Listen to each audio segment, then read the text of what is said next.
Bloomberg ने लिखा है कि ईरान के साथ तनाज़े का धचका गल्फ ममालिक को बदल कर रख देगा। मिसाइल हमलों के बाद अरब रियासतें हर चीज़ पर दोबारा गौर करेंगी, चाहे वो दिफा हो, इलाकाई इत्तेहाद हो, बैरून मुल्क सरमाया कारी हो या आलमी मार्केट्स में उनका किरदार हो।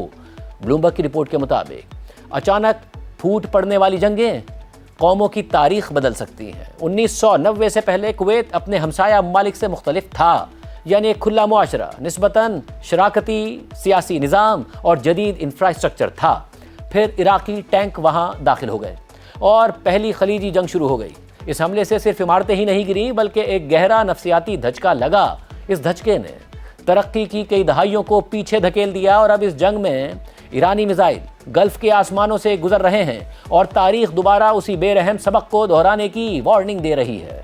अमेरिका और इसराइल के फिजाई हमलों के जवाब में ईरान की कार्रवाई ने उसके अरब हमसायों को हैरान कर दिया है। उनके बदतरीन खदशात हकीकत बनते दिखाई दे रहे हैं। ईरान ने मुत्तहिदा अरब अमारात, सऊदी अरब, बहरीन, कतर और कुवैत को सख्त निशाना बनाया है, हत्ता के ओमान को भी, जो तेहरान का काबिल एतमाद राब्ताकार और तवील अरसे से सालिसी करने वाला मुल्क समझा जाता था। खलीजी रियासतों ने ज़्यादातर ईरानी मिसाइलों को रोक तो लिया, लेकिन इसके बावजूद ईरानी हमलों ने एयरपोर्ट्स, बंदरगाहों और तवानाई के निज़ाम को मफलूज करके रख दिया। मुत्तहिदा अरब अमारात और सऊदी अरब में लोग जानों से गए। इस हमले ने न सिर्फ शहरियों बल्कि बड़ी तादाद में वहाँ मौजूद गैर मुल्की बाशिंदों को भी खौफजदा कर दिया। यह धचका मिसाइल हमलों के ख़त्म होने के बाद भी बाकी रहेगा और खलीजी खित्ता इससे कैसे बाहर निकलता है, इसकी अहमियत पूरी दुनिया के लिए होगी।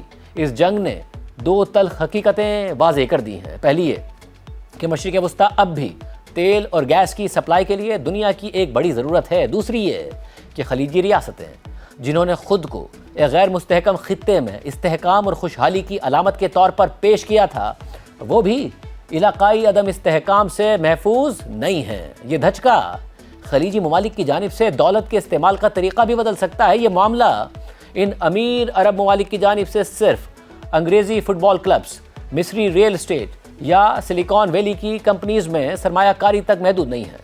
खलीजी सरमायाकारी तवील अरसे से अमेरिका के कर्ज की लागत को कम रखने में किरदार अदा करती रही है, यानी अमेरिकी बॉन्ड्स में सरमायाकारी करके अमेरिका के खसारे पूरे करती रही है।